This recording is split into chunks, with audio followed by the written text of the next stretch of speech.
Laser press? Letterfoil? Do printing terms sound like bad 80s sci-fi movies to you? Yep, they do. Well, if they do to you, then you're in luck, because today we are going to demystify the top 4 printing techniques for your invitations.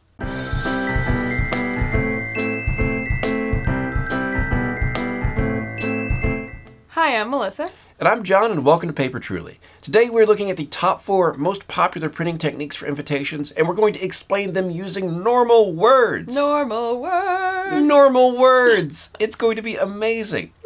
You know, each one of these techniques has its own set of strengths and weaknesses, and we want you to make the right choice for your invitations. Oh, by the way, laser press and letterfoil are not real things, although laser press, dibs on that for band name, because that sounds awesome. Go for it. All right. So let's start off. What are the real top 4 techniques for printing invitations? There is digital printing. There is letterpressing.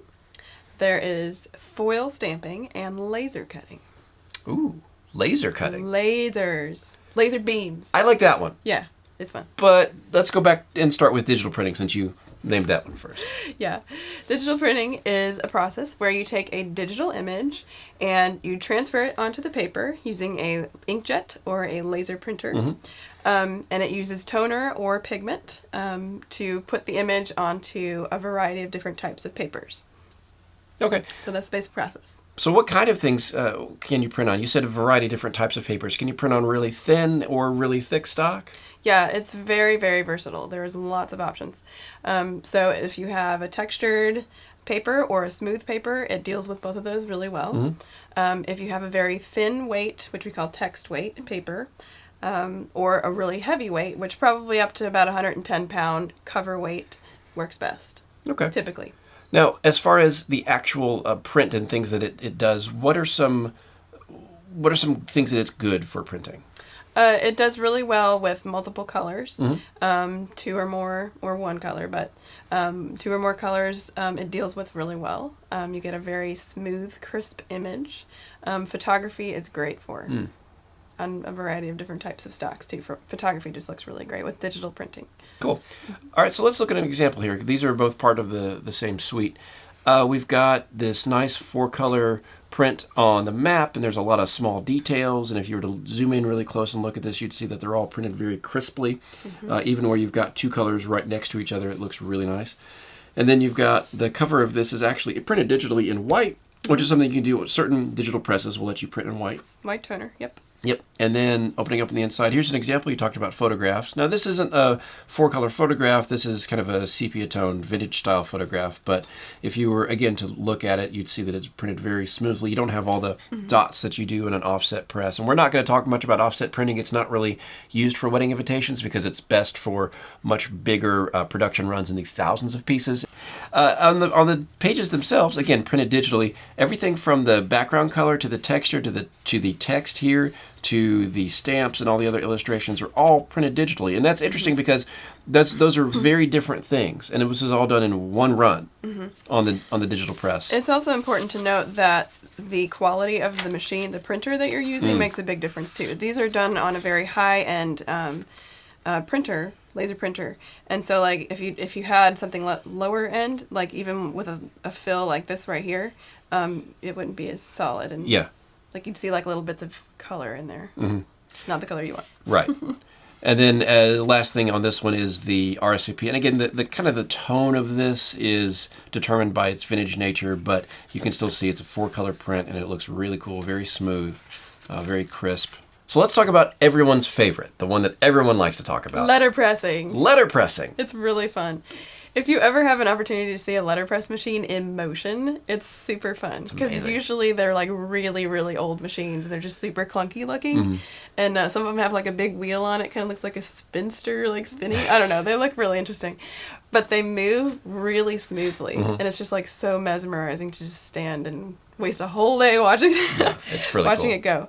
So the process of letterpressing involves a metal plate or sometimes like a plastic polymer plate that is created from your digital image. and it presses the design into the paper. Now you can put ink on that plate, or you don't have to, which is called the blind deboss, because the whole effect of the draw to the letterpress style is that it's debossed, which means it's pressed into the paper, which is a really cool look. So you can feel like the texture of it if you can kind of like show like, so you can see in the light that it's pressed in there a little bit. Now, letterpressing requires kind of a thicker paper. So a lot of times they're just on the thicker end so that you can see it being pressed. Because if you use like a text weight paper, you're not going to see it as much, or it's just going to kind of rip through the paper at night. But like 118 pound to like 220 pound is usually what's used on letterpressing. And it's also usually like a higher natural cotton content. So it's just higher quality, more expensive, finer paper anyway. But if you're using a thinner paper, you're going to see that pressing show on the backside, and this piece is two-sided, so you definitely wouldn't want that to happen on this piece. So I notice a lot of times that on letterpress jobs that it's kind of just text and illustration. And it's usually just one, maybe two colors. There's not a lot of photography. There's not a lot of things like that. So is letterpressing kind of best for that style? Yeah, and it's really just due to the nature of how they need to create the plate. So it's just, you can't really do photography that way. And you can do like gradients and stuff with the colors if you've got a really good letterpresser. And we do. And we do. In fact, but yeah, usually... Sorry, go ahead. I was going to say, I've seen them do photography, and you got to use a whole half-tone screen, and it's masterful work. Yeah. It's incredibly labor-intensive. Yeah, so it gets expensive if you're going to try that. But usually like one or two colors is the best, and then illustration and text work is best for letterpressing. Cool. All right, let's move on to to foiling in general. A lot of times it's called gold foiling because that's the most popular color, but let's talk about foil stamping. Foil stamping is a similar process to letterpressing, where there's that plate. I think they usually use metal ones because there is heat involved. Heat involved, yep.